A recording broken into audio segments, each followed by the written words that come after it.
Hi అండి. అందరికీ నమస్కారం. ఈరోజు మీకోసం 'రాక్షసుడితో కాపురం' ఫైనల్ పార్ట్. మరి కథలోకెళ్తే, పట్నంలోని ఒక చిన్న అద్దె ఇంట్లో వాతావరణం నిప్పుల కొలిమిలా ఉంది. రాంపురం భవంతిలో దర్జాగా మహారాణిలా బతికిన విశాలాక్షి ఇప్పుడు ఈ చిన్న ఇంట్లో పనివాళ్ళు లేకుండా పడుతున్న అవస్థలు ఆ మహంకారాన్ని నిలువున దహించి వేస్తున్నాయి. వంశీ కోపంగా సిగరెట్ కాలుస్తూ సోఫాలో కూర్చుని ఉన్నాడు. వాడి ముఖం మీద భార్గవ్ కొట్టిన దెబ్బ తాలూకు మచ్చ ఇంకా స్పష్టంగా కనిపిస్తుంది. ఆ మచ్చను చూసుకున్న ప్రతిసారి వారి రక్తం మరిగిపోతుంది. చూసావా అమ్మా, మన కర్మ, మన ఆస్తి అంతా ఆ పిచ్చోడు వాడి పెళ్ళం అనుభవిస్తూ ఉంటే మనమిక్కడ ఈ ఎలుకల బొరియా లాంటి ఇంట్లో పడి ఉన్నాం. నాన్నగారు మన ఫోన్ కూడా ఎత్తడం లేదు. అకౌంట్స్ అన్నీ ఆ భార్గవ్ గాడి కంట్రోలర్లోకి వెళ్ళిపోయాయి. ఇలాగే వదిలేస్తే మనం అడుక్కోవడం ఖాయం అని ఆవేశంగా అరిచాడు వంశీ.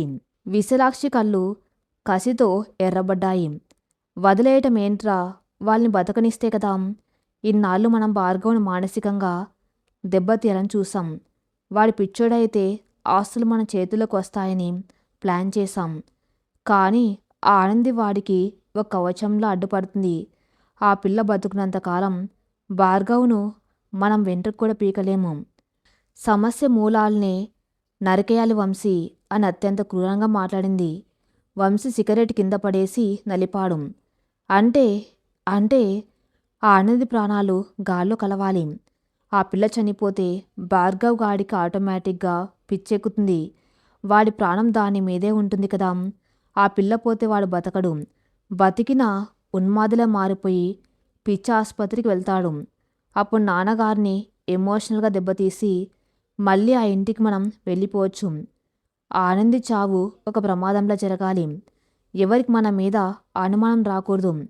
అంతన రాక్షస వ్యూహాన్ని బయటపెట్టింది విశాలాక్షి.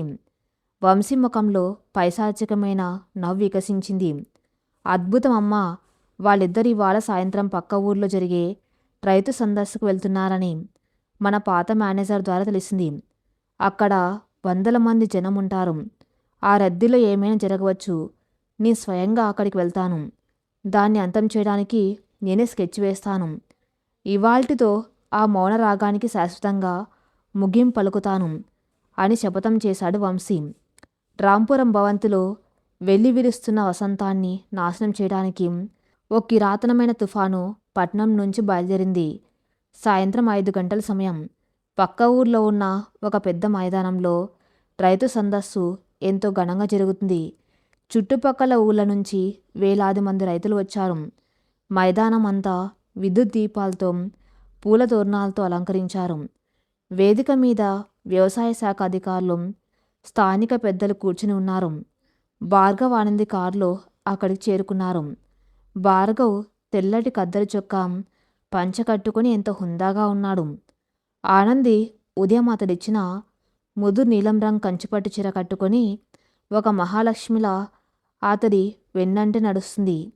వాళ్ళని చూడగానే సభలోని రైతులంతా లేచి నిలబడి చప్పట్లతో స్వాగతం పలికారు. ఇదంతా భార్గవ్ తన శ్రమతో, ఆనంది అండతో సంపాదించుకున్న గౌరవం. వాళ్ళిద్దరినీ వేదిక మీదకు ఆహ్వానించారు. వేదిక ముందు భాగంలో భార్గవ్ ఆనందులకు పక్కపక్కనే కూర్చులు వేశారు. వాళ్ళ వెనక ఒక భారీ బరువైన చెక్క కమాన్ ఏర్పాటు చేశారు. దానిపై రైతు సందస్సు అని పెద్ద అక్షరాలతో రాసి దానికి భారీగా పూలదండలు వేలాడదీశారు. ఆ కమాన్ చాలా బరువుగా ఉంది. దాన్ని లావుపాటి తాళ్లతో వెనుక ఇనుప స్తంభాల కట్టి ఉంచారు. సభ ప్రారంభమైంది. భార్గవ్ గురించి, అతడి వ్యవసాయంలో తీసుకువచ్చిన మార్పుల గురించి అధికారులు గొప్పగా మాట్లాడుతున్నారు. ఆనంది కళ్ళు గర్వంతో మెరుస్తున్నాయి. తన భర్త ఈరోజు వందలాది మంది ముందు ఒక ఆదర్శవంతుడిగా నిలబడ్డం ఆమెకు పట్టలేనంత ఆనందాన్ని ఇస్తుంది. కానీ వాళ్ళకు తెలియకుండానే మృత్యువు వాళ్ళ తల మీద వేలాడుతుంది. సభికుల మధ్య ముఖానికి ఒక మఫ్లర్ కట్టుకుని పాత బట్టల్లో గుర్తుపట్టలేకుండా ఉన్నాడు వంశీ. అతడి కళ్ళు వేదిక మీద ఉన్న ఆ భారీ చెక్క కమాన్ మీద, దాని కింద కూర్చున్న ఆనంది మీద స్థిరపడ్డాయి. వంశీ ఒక స్థానిక రౌడీకి డబ్బులిచ్చి ఒక పని అప్పగించాడు.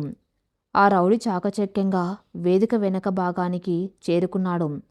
అక్కడ ఆ భారీ కమాను నిలబెట్టిన లావుపాటి తాళ్లను ఒక పదునైన కత్తితో సగం వరకు కోసి ఉంచాడు.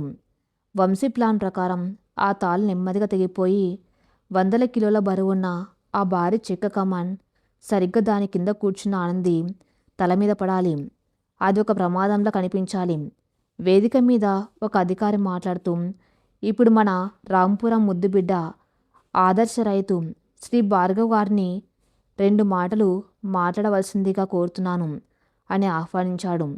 చప్పట్ల మధ్య భార్గవ్ కుర్చీలోంచి లేచాడు. అతడు మైకు దగ్గరికి వెళ్లే ముందు వెనక్కి తిరిగి ఆనంద్ వైపు చూసి చిన్నగా నవ్వాడు. ఆనంది ఆల్ ది బెస్ట్ అన్నట్టుగా కళ్ళతోనే సైగ చేసింది. భార్గవ్ నెమ్మదిగా నడిచి మైకు దగ్గరికి వెళ్ళాడు. ఆనంది మాత్రమే ఆ భారీ కమాన్ సరిగ్గా కింద కుర్చీలో కూర్చుని ఉంది. భార్గవ్ మైక్ పట్టుకుని మాట్లాడడం ప్రారంభించాడు. నమస్కారం. ఇన్నాళ్ళు నేను చీకటి గదిలో బతికాను. కానీ మట్టి వాసన, తోటల్లో రైతుల చెమట నాకు కొత్త జీవితాన్నిచ్చాయి. సరిగ్గా ఆ సమయంలో వేదిక వెనక నుంచి సన్నగా టక్ టక్ మని తాడు తెగుతున్న శబ్దం వినిపించింది. మైక్ దగ్గర ఉన్న భార్గవ్కు ఆ శబ్దం వినపడలేదు. కాని కమాన్ కింద కూర్చున్న ఆనందికి ఆ లికిడి వినిపించింది. ఆమె ఆశ్చర్యంగా తల ఎత్తి పైకి చూసింది. ఆ భారీ చెక్క కమాన్ ఒక్కసారిగా వెనక నుంచి తెగిపోయి ఆ మీదకి వేగంగా దూసుకురావటం కనిపించింది. ఆ క్షణంలో ఆనందికి ఏం చేయాలో, ఎలా తప్పుకోవాలో మెదడుకు తట్టలేదు. అబ్బా అని గట్టిగా అరిచి కళ్ళు మూసుకుంది. మైక్ పట్టుకున్న భార్గవ్ కళ్ళు కూడా ఆ ప్రమాదాన్ని పసిగట్టాయి. అతడి ప్రాణం గాల్లో కలిసిపోయినట్టయింది. తన కళ్ళ ముందే తన ఆనందిని ఆ మృత్యువు కబళించిపోతుంది.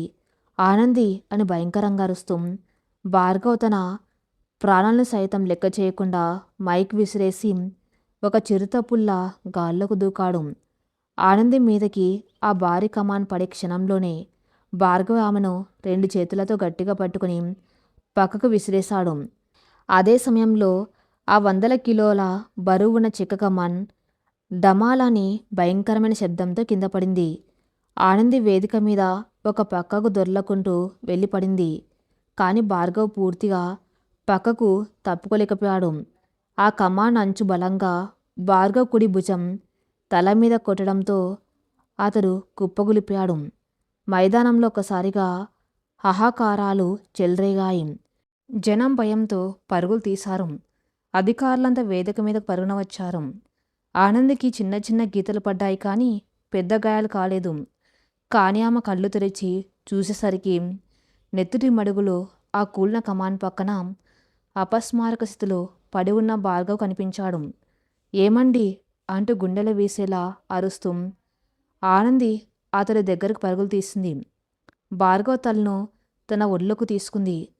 అతడి తల నుంచి రక్తం కారుతుంది. కళ్ళు తెరవండి, కళ్ళు తెరవండి ప్లీజ్, ఎవరైనా హాస్పిటల్కి ఫోన్ చేయండి అంటూ అర్ధనాదం చేసింది. సభలో ఉన్న జనమంతా గబగబా కారు తీసుకువచ్చి భార్గవ్ను అందులో ఎక్కించి పట్టణంలోకి హాస్పిటల్కు వేగంగా తీసుకెళ్లారు. ఆనంది కారులో అతడి తలను ఒళ్ళో పెట్టుకుని కన్నీళ్లతో అతడి ముఖాన్ని తుడుస్తూ, నాకు మీరేం బహుమతి వద్దు, మీరు కళ్ళు తెరిస్తే చాలు దేవుడా అని రోదిస్తూనే ఉంది. ఇదంతా జనం మధ్యలో నుంచి చూస్తున్న వంశీ తన ప్లాన్ బెడిసి కొట్టిందని, ఆనంది బతికిపోయిందని కోపంతో రగిలిపోయాడు. ఈసారి బతికిపోయావు, కానివాడు చేస్తే నీ బతుకు నాశనం అవటం ఖాయం అని అనుకుంటూ చీకట్లో కలిసిపోయాడు. Hospital ICU. భార్గవ్ను లోపలికి తీసుకెళ్లారు. ఆనంది బయట కన్నీరు మున్నీరుగా ఏడుస్తూ కూర్చుంది. రామచంద్రరావు గారు విషయం తెలిసి గబాగబా అక్కడికి చేరుకున్నారు. కొడుకు పరిస్థితి చూసి ఆయన గుండె పగిలేంత పనైంది. ఆనంద్ ఆయన్ని పట్టుకుని, నా ప్రాణం కాపాడబోయి ఆయన ప్రాణాల మీదకు తెచ్చుకున్నారు మామయ్య అని వెక్కి వెక్కి ఏడ్చింది. 2 గంటల తర్వాత డాక్టర్ బయటకు వచ్చాడు. కంగారు పడకండి, కమాన్ అంచు మాత్రమే తగిలింది కాబట్టి తలకు పెద్ద గాయం కాలేదు. కానీ భుజం ఎముక ఫ్రాక్చర్ అయింది, స్పృహ వచ్చింది, మీరు వెళ్ళి చూడొచ్చు అని చెప్పారు. ఆనంది రామచంద్రరావు గారు పరుగున లోపలికి వెళ్లారు. మంచం మీద తల కట్టుతో భుజానికి ప్లాస్టర్తో పడుకొని ఉన్నాడు భార్గవ్. అతడు కళ్ళు తెరిచి ఆనందిని చూడగానే అతని ముఖంలో ఒక ప్రశాంతత కనిపించింది. ఆనంది ఏడుస్తూ వెళ్ళి అతడి చేతిని పట్టుకుంది. ఎందుకలా ప్రాణాలకు తెగించారు? మీకేమైనా జరిగితే నేను బతికేదా అన్నా అని అడిగింది. భార్గవ్ చిన్నగా నవ్వి, నీకేమైనా జరిగితే మాత్రం నేను బతికేవాడిన ఆనంది. నీ ప్రాణం దక్కింది. ఈ గాయం నాకొక లెక్క కాదు అన్నాడు ఎంతో ప్రేమగా. రామచంద్రరావు గారు కొడుకుని చూసి కంటతడి పెట్టుకున్నారు. కానీ భార్గవ్ కళ్ళలో కేవలం ప్రేమ మాత్రమే లేదు, ఒక అంతుచిక్కని ఆలోచన, ఒక భయంకరమైన సందేహం కూడా ఉన్నాయి. మరుసటి రోజు ఉదయం భార్గవ్ను స్పెషల్ రూమ్కి షిఫ్ట్ చేశారు. రామచంద్రరావు గారు ఇంటికి వెళ్ళారు బట్టలు తేవడానికి. ఆనంది డాక్టర్ దగ్గరకు మందుల కోసం వెళ్ళింది. గదిలో భార్గవ్ ఒంటరిగా ఉన్నాడు. అతడి పక్కన తోట మేనేజర్ నిలబడి ఉన్నాడు. బాబు, అది కేవలం ప్రమాదం కాదని పోలీసుల విచారణలో తెలిసింది. ఆ కమాంతాలు ఎవరో ఉద్దేశపూర్వకంగా కత్తో కోసారట. అందుకే అది ఒక్కసారిగా అమ్మగారి మీదకు పడింది. ఎవరు అమ్మగారి ప్రాణాలు తీయాలని పథకం వేశారు అని మెల్లగా చెప్పాడు మేనేజర్. ఈ మాట వినగానే భార్గవ్ కళ్ళు ఒక్కసారిగా నిప్పులు చెరిగాయి. అతని మెదడు వేగంగా పనిచేసింది. ఆ కమాన్ పడిపోతున్నప్పుడు, మైదానంలో జనం పరుగులు తీస్తున్నప్పుడు మైక్ దగ్గర ఉన్న తను జనం మధ్యలో తలకు మఫ్లర్ కట్టుకొని పారిపోతున్న ఒక వ్యక్తిని చూశాడు. ఆ వ్యక్తి పారిపోతూ వెనక్కి తిరిగినప్పుడు మఫ్లర్ కొద్దిగా తొలగి అతని ముఖం కనిపించింది. అది ఇంకెవరో కాదు, వంశీ. ఆ కంగారులో భార్గవ్ ఆ విషయాన్ని పెద్దగా పట్టించుకోలేదు. కానీ ఇప్పుడు మేనేజర్ మాటలతో అతడికి పజిల్ మొత్తం అర్థమైపోయింది. విశాలాక్షి వంశీ తన ఆస్తి కోసం తన ప్రాణమైన ఆనందిని చంపడానికి కుట్ర పన్నారు. భార్గవ్ గుండెల్లో ఒకప్పటి ఉన్మాదం కాదు, ఒక చల్లని భయంకరమైన పగ పడవిప్పింది. ఇన్నాళ్ళు తనను ఏమన్నా సహించాడు. కాని తన ఆనంది మీదకు మృత్యువును పంపిన వాళ్ళను ప్రాణాలతో వదిలేది లేదని అతడి అంతరాత్మ గర్జించింది. అతడి పిడికిలి బిగుసుకుంది. కొద్దిసేపటికి ఆనంది గదిలోకొచ్చింది. భార్గవ్ తన ముఖంలో కోపాన్ని దాచుకుని ఎంతో ప్రశాంతంగా ఉన్నట్టు నటించాడు. ఆనంది కంగారు పడకూడదని ఈ నిజాన్ని ఆమె దగ్గర దాచాలని నిర్ణయించుకున్నాడు. ఆనంది, నాకు ఇక్కడ హాస్పిటల్లో ఉండటం ఇష్టం లేదు. డాక్టర్తో మాట్లాడి డిశ్చార్జ్ రాయించు. మనం ఇంటికి వెళ్ళిపోదాం అన్నాడు భార్గవ్. అదేంటండి, మీకింకా గాయం తగ్గలేదు కదా అంది ఆనంది ఆందోళనగా. నాకేమీ కాలేదు. నువ్వు నా పక్కన ఉంటే నాకే గాయమైనా ఇట్టే తగ్గిపోతుంది. ఇంటికి వెళ్దాం పదా అని పట్టుబట్టాడు. ఆనంది సరేనని డాక్టర్తో మాట్లాడి మందులు తీసుకుని భార్గవ్తో సహా రాంపురం భవంతికి చేరుకుంది. ఇంటికి చేరుకోగానే భార్గవ్ తన గదిలోకి వెళ్ళి తలుపులు మూసుకున్నాడు. ఆనందికి విశ్రాంతి తీసుకోమని చెప్పి కిందకి ఎవరిని రానివ్వకుండా చేశాడు. అతడు తన ఫోన్ తీసుకుని తనకెంతో నమ్మకస్తులైన ఒక ప్రైవేటు డిటెక్టివ్ కాల్ చేశాడు. రఘు, పట్నంలో విశాలాక్షి వంశీ ఏ అడ్రస్లో ఉన్నారో నాకు ఇవాళ రాత్రి కల్లా తెలియాలి. వాళ్ళు నాతో ఆడిన ఆటకు వాళ్లకు చట్టం ద్వారా శిక్ష పడ్డం కాదు, నా చేతుల్లో వాళ్లకు నరకం అంటే ఏమిటో చూపించాలి అని ఎంతో చల్లగా భయంకరంగా ఆదేశించాడు.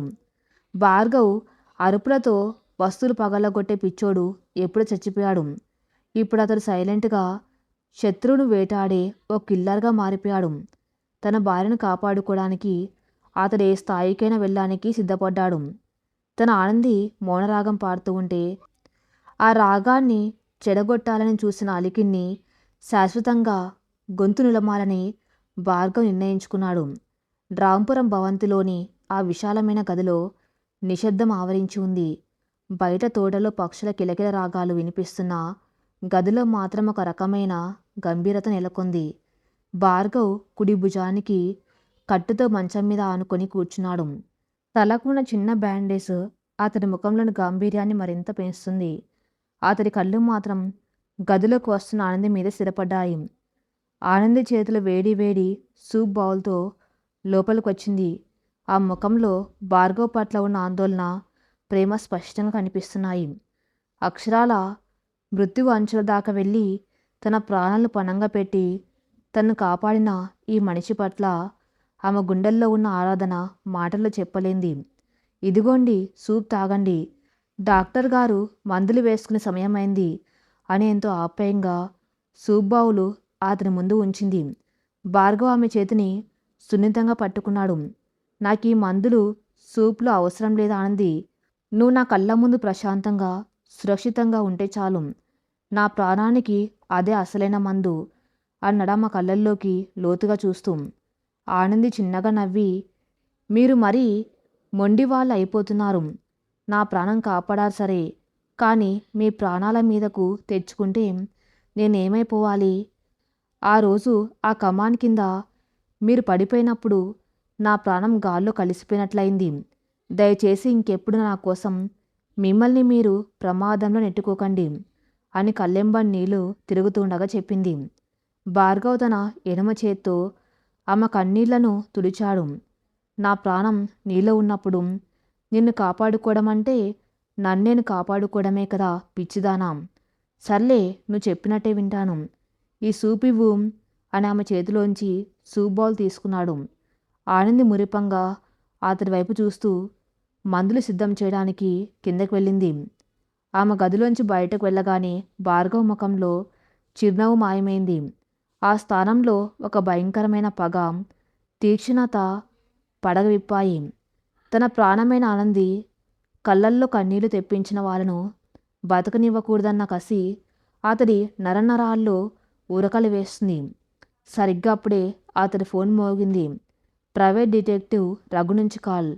చెప్పు రఘు అని గంభీరంగా మాట్లాడాడు భార్గవ్. సార్, మీరు ఊహించింది నిజం. ఆ రోజు రైతు సందస్సులో కమాన్ తాళ్ళు కోసింది పట్నానికి చెందిన గని అనే ఒక లోకల్ రౌడీ. వాడిని పట్టుకొని మా స్టైల్లో విచారిస్తే మొత్తం కక్కేశాడు. వంశీ వాడికి 2 లక్షల రూపాయలిచ్చి ఆ పని చేయించాడు. వంశీ వాడికి డబ్బులిస్తున్న వీడియో ఫుటేజ్ కూడా ఒక సీసీటీవీ కెమెరాలో రికార్డయింది. అది నా చేతిలో ఉంది. ఇక విశాలాక్షి, వంశీ పట్నంలో శివర ప్రాంతంలో ఉన్న ఒక పాత అద్దె ఇంట్లో తలదాచుకున్నారు.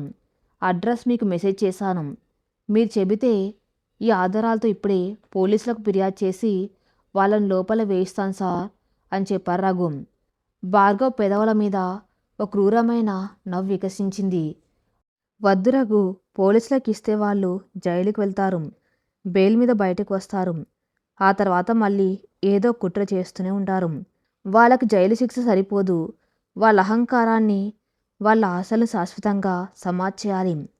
వాళ్ళ పీక నా చేతుల్లో ఉంది. దాన్ని ఎలా నొక్కాలో నాకు తెలుసు.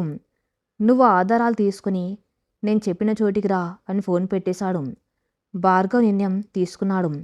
ఒకప్పుడు అతడి కోపం ఒక అగ్నిపర్వతంలో బద్దలై ఎదుటి వాళ్ళను భయపెట్టేది. కానీ ఇప్పుడు అతడి కోపం ఒక మంచుకొండలా నిశ్శబ్దంగా శత్రువును కంబళించడానికి సిద్ధమైంది.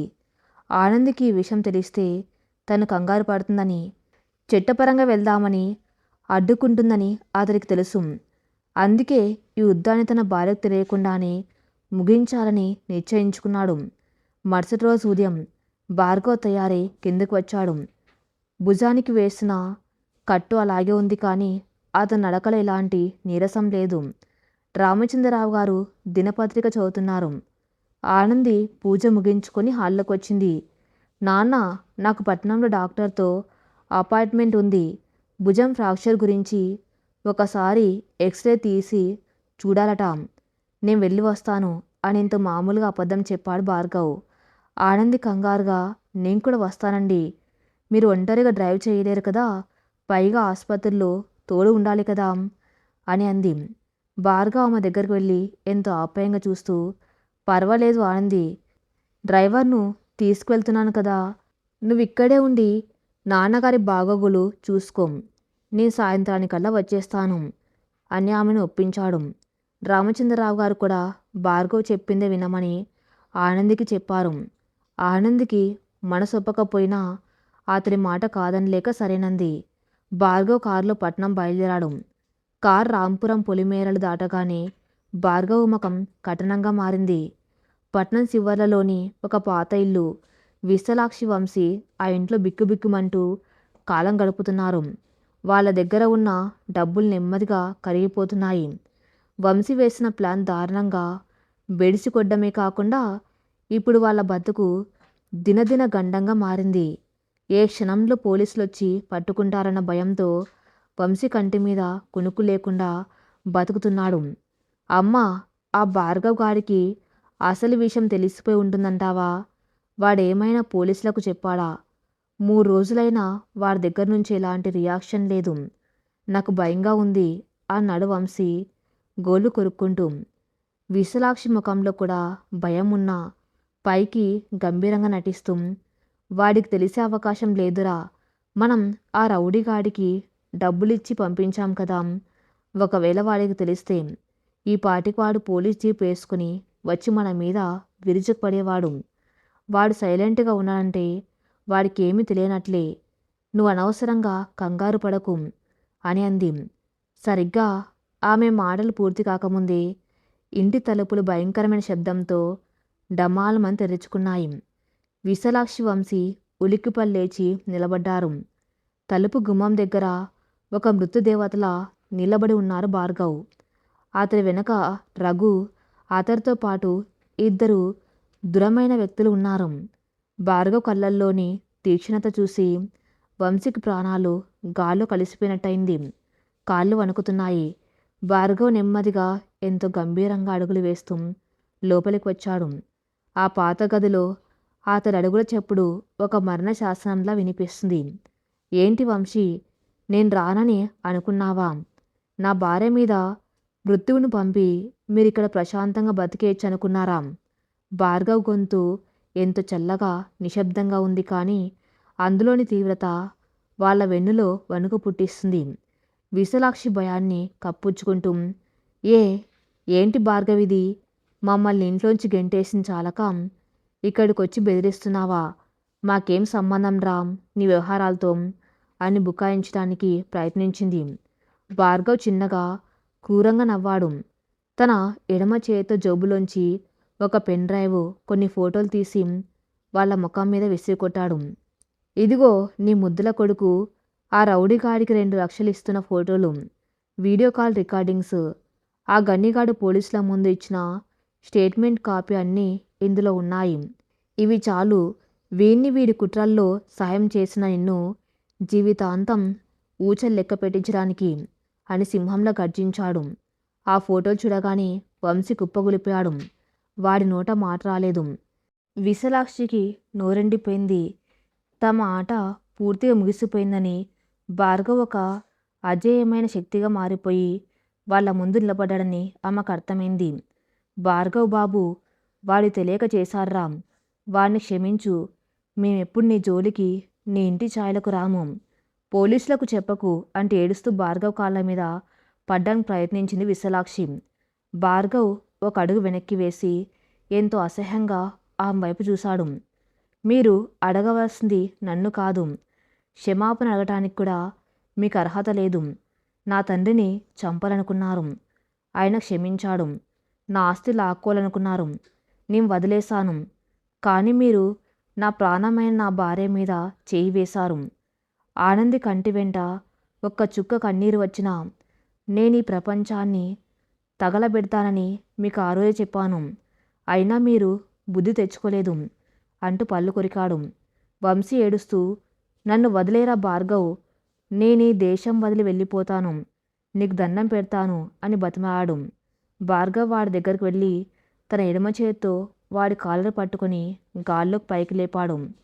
నేను ప్రాణాలతో వదిలేస్తున్నానంటే దానికి కారణం నా భార్య ఆనంది. చేతులకు రక్తం అంటించుకొని జైలుకు వెళ్ళి ఆమెను ఒంటరిని చేయటం నాకు ఇష్టం లేదు. ఆమె నాకు ఇచ్చిన ప్రశాంతతను నీలాంటి ఒక పురుగు కోసం నేను నాశనం చేసుకోను.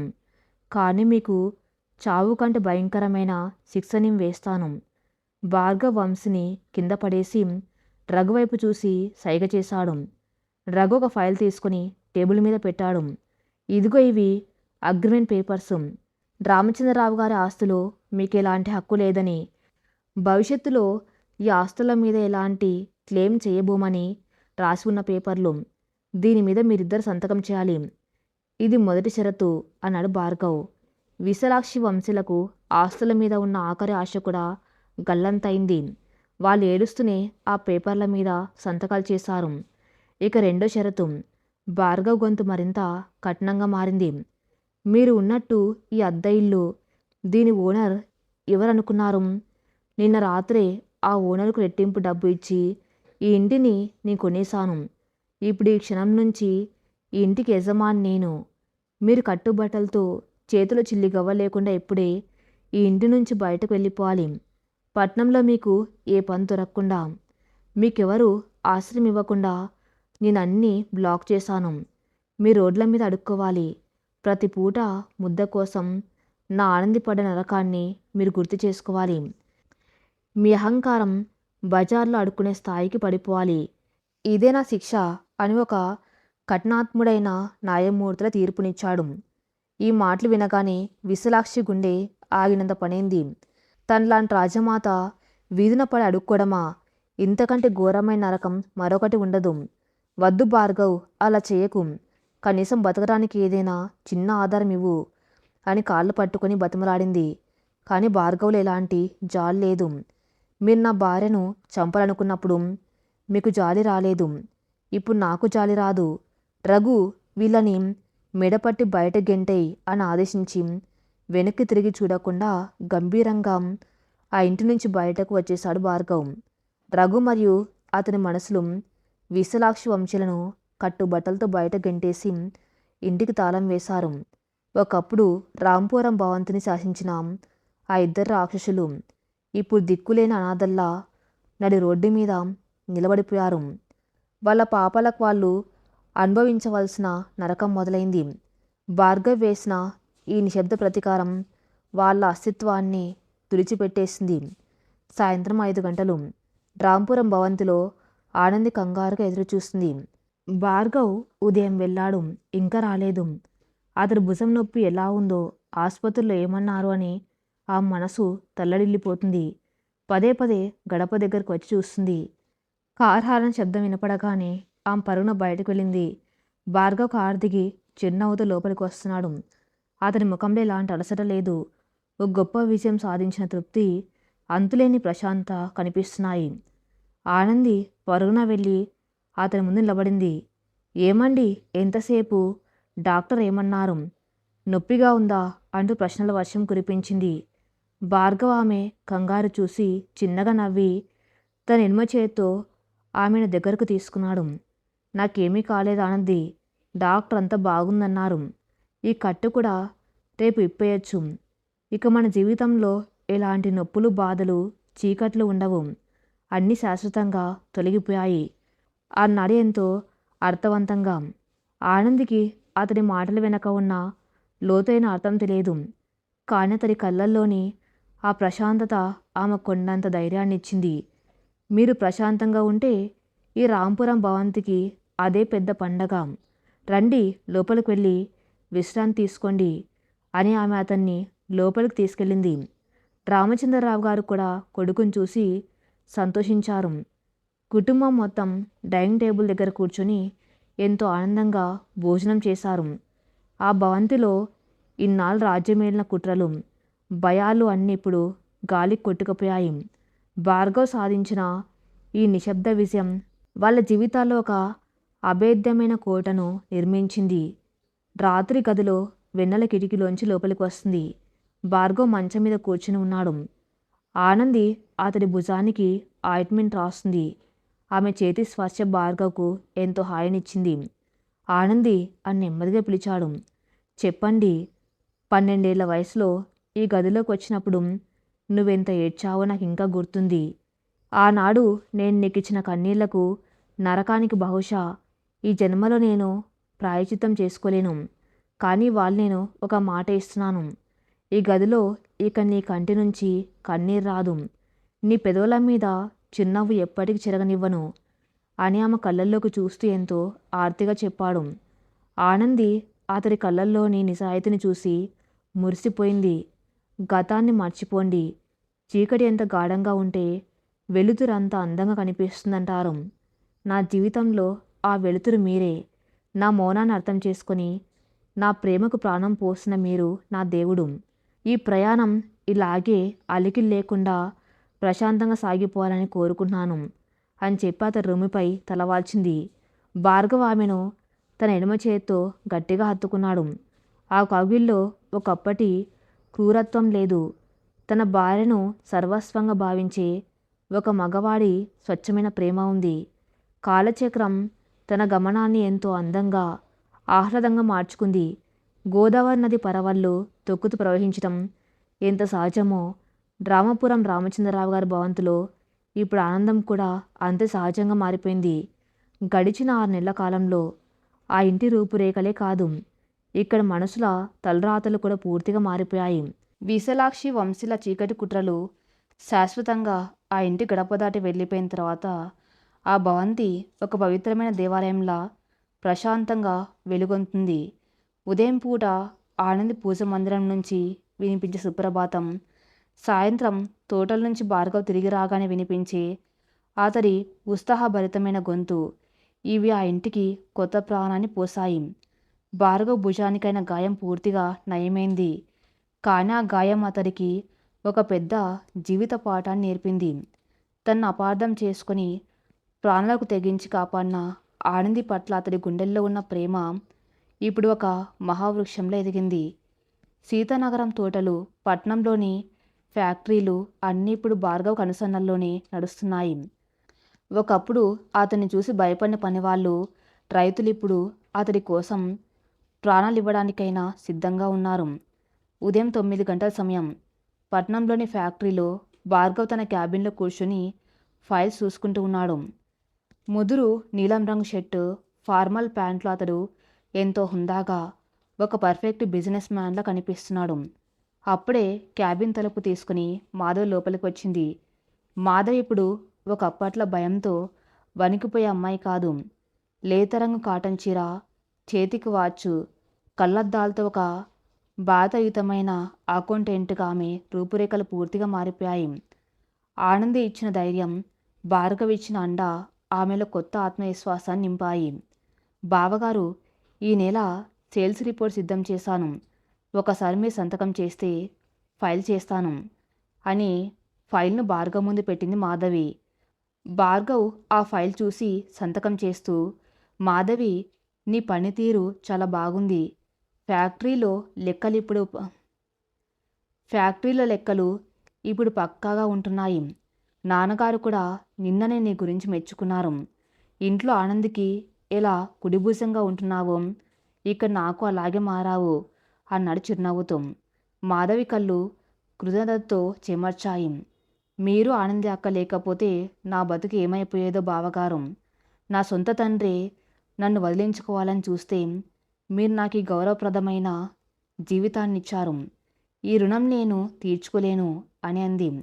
భార్గవ్ ఆమెను వారిస్తూ, మళ్ళీ అదే మాట మాధవి, నువ్వు మా చెల్లెలివి, దానికి మించి ఇంకేం మాట్లాడకు. సరే, సాయంత్రం త్వరగా ఇంటికి వచ్చేం, రేపు దసరా పండగ కదా. ఆనంద్ అప్పుడే హడావిడి మొదలుపెట్టింది అని చెప్పి ఆమెను పంపించాడు. సాయంత్రం 5 గంటలు. భార్గవ్ కారు రాంపురం భవంతి కాంపౌండ్ వాల్ దాటి లోపలికి వచ్చింది. కారు దిగ్గానే భార్గవ్కు అద్భుతమైన వాసనలు ముక్కును తాకాయి. ఇల్లంతా బంతిపూలు, మామిడి ఆకులతో పండక్కి ముస్తాబవుతుంది. పని వాళ్ళు హడావిడిగా అలంకరణలు చేస్తున్నారు. భార్గవ్ నేరుగా వంటగది వైపు వెళ్ళాడు. అక్కడ ఆనంది పట్టు పావడ ఓని కట్టుకొని పండగ పిండి వంటలు చేస్తుంది. ఆమె నుదుటిన పచ్చబొట్టు, చేతులకు తన తల్లి సుమిత్ర గాజులు కదలికలకు తగ్గట్టు శబ్దం చేస్తూ ఎంతో ముచ్చటగా ఉన్నాయి. భార్గవ్ నెమ్మదిగా వెనక నుంచి వెళ్ళి ఆ భుజాల్ని పట్టుకున్నాడు. ఆనంద్ ఉలిక్కిపడి వెనక్కి తిరిగింది. భార్గవ్ను చూడగానే ఆమె పెదవుల మీద సిగ్గుతో కూడిన చిరునవ్వు వికసించింది. ఏమండి, ఇప్పుడే వచ్చారా? కాఫీ తీసుకురానా అని అడిగింది. కాఫీ వద్దు, కానీ నువ్వు నాతో రావాలి. పైకి రా అని ఆమె చెయ్యి పట్టుకుని తనతో పాటు మేడపైకి తీసుకువెళ్ళాడు. గదిలోకి వెళ్ళగానే భార్గవ్ ఆమెను తన వైపుకు తిప్పుకొని 2 చేతులతో ఆ ముఖాన్ని పట్టుకున్నాడు. ఆనంది, రేపు దసరా పండగ. ఈ పండక్కి నేను ఒక నిర్ణయం తీసుకున్నాను అని అన్నాడు. ఆనంద్ ఆశ్చర్యంగా, ఏంటండి అది అని అడిగింది. ఇన్నాళ్ళు ఈ పెద్ద భవంతిలో పండగలంటే ఎవరి గదుల్లో వాళ్ళు కూర్చోడమే. నువ్వొచ్చాకే ఈ పండగలకు ఒక అర్థం, ఒక వెలుగు వచ్చాయి. కానీ దసరా పండగను మనం ఇక్కడ జరుపుకోవటం లేదు. రేపు ఉదయాన్నే మనం మీ ఊరికి వెళ్తున్నాం. మీ అమ్మ నాన్నల దగ్గర ఆ పల్లెటూరి వాతావరణంలో నీ చిన్ననాటి జ్ఞాపకాల మధ్య మనం ఈ పండగ జరుపుకుంటాం అన్నాడు ఎంతో ఉత్సాహంగా. ఆనందికి తన కళ్ళను చెవులను తానే నమ్మలేకపోయింది. ఒకప్పుడు తన పుట్టింటి వాళ్ళంటే చిరాకు పడే భార్గవ్ తన పల్లెటూరు పేదరికాన్ని చూసి ఇబ్బంది పడతాడేమో అనుకునే ఆనందికి ఇప్పుడు అతడే స్వయంగా తన పుట్టింటికి వెళ్ళి పండగ జరుపుకుందామని చెప్పటం ఆమెకు కోటి వరాలు దొరికినట్లు అనిపించింది. నిజంగానా? మీరు నా పుట్టింటికి వస్తారా? అక్కడ మీకు అలవాటు లేని వాతావరణం, మా ఇల్లు చిన్నది కదా, మీకు ఇబ్బంది ఉండదా అని ఆనందంతో కూడిన అనుమానంతో అడిగింది. భార్గవ్ ఆమెను అక్కున చేర్చుకుని, నా ఇబ్బంది, నా భయాలెప్పుడూ చచ్చిపోయాయనింది. నీ ప్రాణమైన వాళ్ళు నాకు ప్రాణమే. ఒక అల్లుడిగా ఆ ఇంట్లో అడుగుపెట్టి వాళ్లకు దక్కవలసిన గౌరవాన్ని ఇవ్వటం నా బాధ్యత. నాన్నగారు కూడా ఎంతో సంతోషంగా ఒప్పుకున్నారు అని ఆమె నుదుటి మీద ముద్దు పెట్టాడు. ఆనంది ఆనంద బాష్పాలు రాల్చింది. భార్గవ్ ఇచ్చిన ఈ బహుమతి ఆమెకు ప్రపంచంలోకెల్లా అత్యంత విలువైంది. మరుసటి రోజు ఉదయం దసరా పండగ వాతావరణం పల్లెటూరులో ఎంతో కోలాహలంగా ఉంటుంది.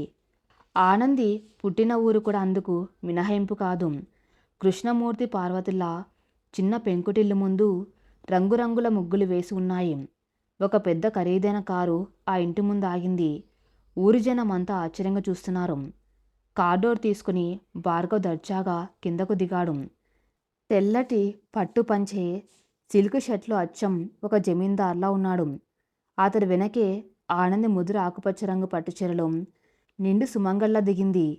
రాంపురం ఉన్మాది వస్తున్నాడని ఒకప్పుడు భయపడిన ఊరి జనం ఇప్పుడు భార్గవ్ ముఖంలోని ప్రశాంతతను, ఆనంది ముఖంలోని వైభవాన్ని చూసి ఆశ్చర్యపోతూ చేతులు కట్టుకుని నిలబడ్డారు.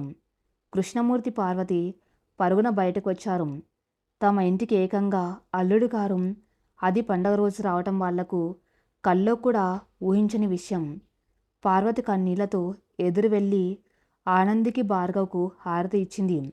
భార్గవ్ ఏమాత్రం అహంకారం లేకుండా కృష్ణమూర్తి కాళ్లకు నమస్కరించాడు.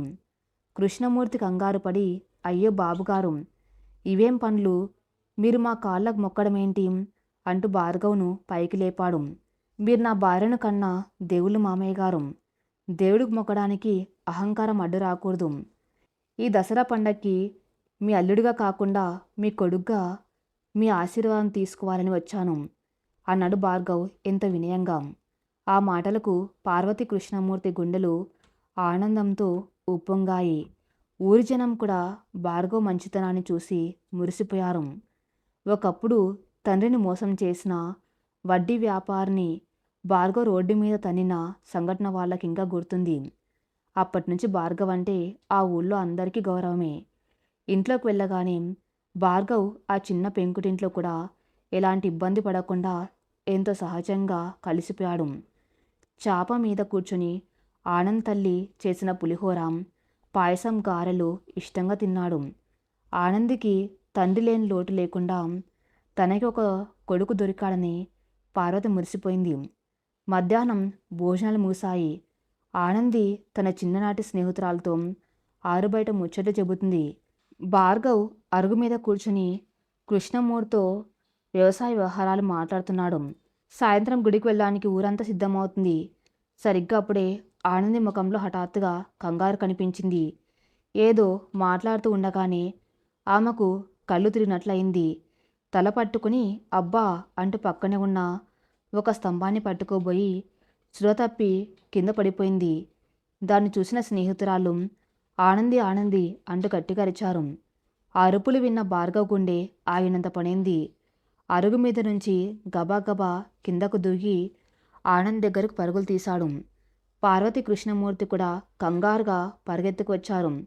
భార్గవ్ ఆనంద్ తలను తన ఒళ్ళుకు తీసుకుని ఆమె బుగ్గలు తరుముతూ, ఆనంది ఆనంది ఏమైంది, కళ్ళు తెరువు అని భయంతో వణుకుతూ అడిగాడు. ఆ ముఖం పాలిపోయి ఉంది. ఎలాంటి స్పందన లేదు. భార్గవ్లో పాత భయం, తన వాళ్లను కోల్పోతానేమో అన్న ఆందోళన మళ్ళీ తలెత్తాయి. మామయ్య, ఇక్కడ ఆసుపత్రి ఎక్కడుంది?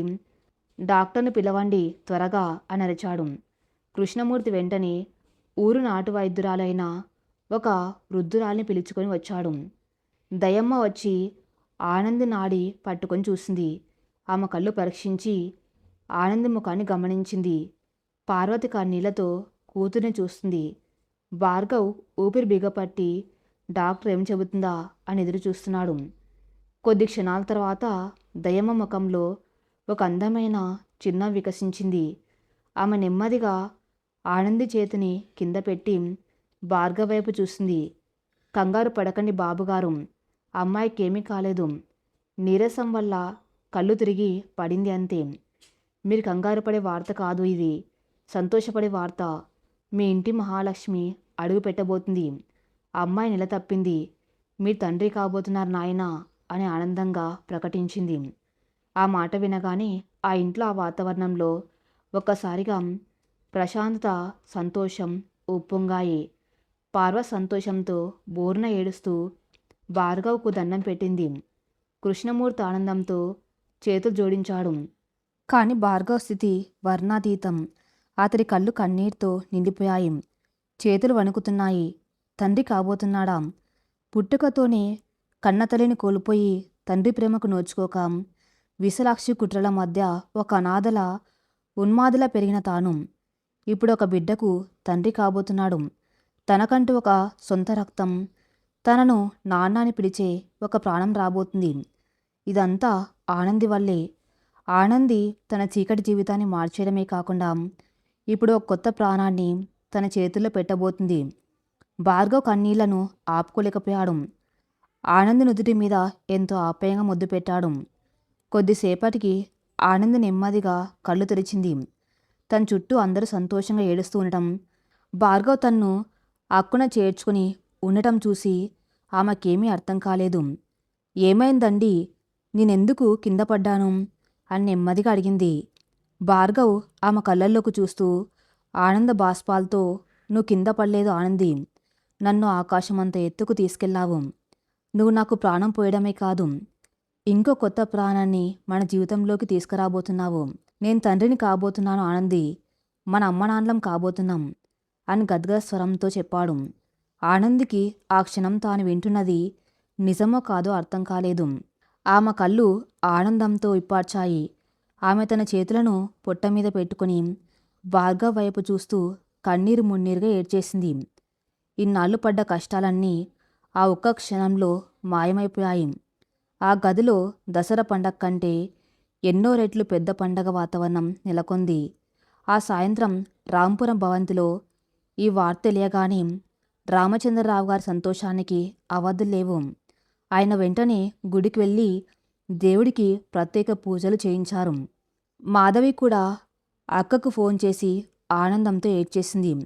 ఒకప్పుడు ఉన్మాదంతో, కుట్రలతో నిండిన ఆ ఇల్లు ఇప్పుడు ఒక పసివారి రాక కోసం 1000 కళ్ళతో ఎదురు చూసే ఒక మమతల కోవెలగా మారిపోయింది.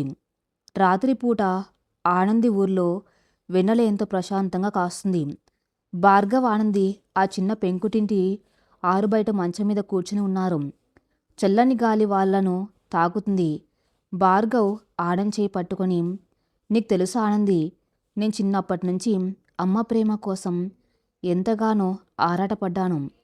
నేను ఏడ్చినప్పుడు నన్ను ఒళ్ళోకి తీసుకునే ఒక మనిషి లేక నా ఏడుపు కోపంగా మారిపోయింది. కానీ మనకు పుట్టబోయే బిడ్డకు ఆ లోటు రానివ్వను. ఆ బిడ్డకు నేను కేవలం తండ్రిని మాత్రమే కాదు, ఒక స్నేహితుడిగా, ఒక అమ్మగా కూడా ఉంటాను. నీ మౌనరాగం నాలో పుట్టించిన ఈ కొత్త మనిషి ఇకపై మన బిడ్డకు ఆదర్శవంతంగా నిలుస్తాయి అని ఎంతో దృఢంగా, ప్రేమగా చెప్పాడు. ఆనంది అతడి భుజం మీద తలవాల్చి, మీరు ఒక అద్భుతమైన తండ్రి అవుతారని నాకు తెలుసండి. ఒకప్పుడు మీలోని కోపాన్ని చూసి భయపడిన నేను ఇప్పుడు మీలోని ప్రేమను చూసి గర్వపడుతున్నాను. మన ప్రయాణంలో ఎదురైన అలికిళ్ళు అన్నీ తగ్గిపోయాయి. ఇక ముందు ఈ మౌనరాగం ఒక అద్భుతమైన జోలపాటగా మారబోతుంది అంది సంతోషంగా. ఆ నిశ్శబ్ద రాత్రిలో ఇద్దరి మనసులు ఒకటయ్యాయి. వారిద్దరూ గడిచిన కాలపు చీకట్లను శాశ్వతంగా వెనక్కి నెట్టివేస్తూ రాబోయే ఒక కొత్త వసంతానికి, ఒక కొత్త జీవితానికి ఆహ్వానం పలుకుతున్నారు. విశాలాక్షి వంశీల రాక్షస కుట్రలు గాలి కొట్టుకుపోయాయి. ఇప్పుడు వాళ్ళ జీవితంలో ఉన్నదల్లా ప్రేమ, నమ్మకం, బాధ మాత్రమే. ఆ పసిప్రాణం రాక వాళ్ళ బంధాన్ని మరో స్థాయికి తీసుకెళ్లబోతుంది. గతపు గాయాలను మానుపుకుంటూ ఒక అందమైన భవిష్యత్తు వైపు సాగుతున్న ఈ ప్రయాణంలో రాబోయే రోజులు ఎలాంటి మధుర శృతులను మిగిల్చబోతున్నాయన్నది ఒక అద్భుతమైన నిరీక్షణ. ఈ కథ ఇంతటితో సమాప్తం. మరిన్ని మంచి స్టోరీస్ కోసం నా ఛానల్ని ఫాలో అవుతూ ఉండండి. Thank you for listening.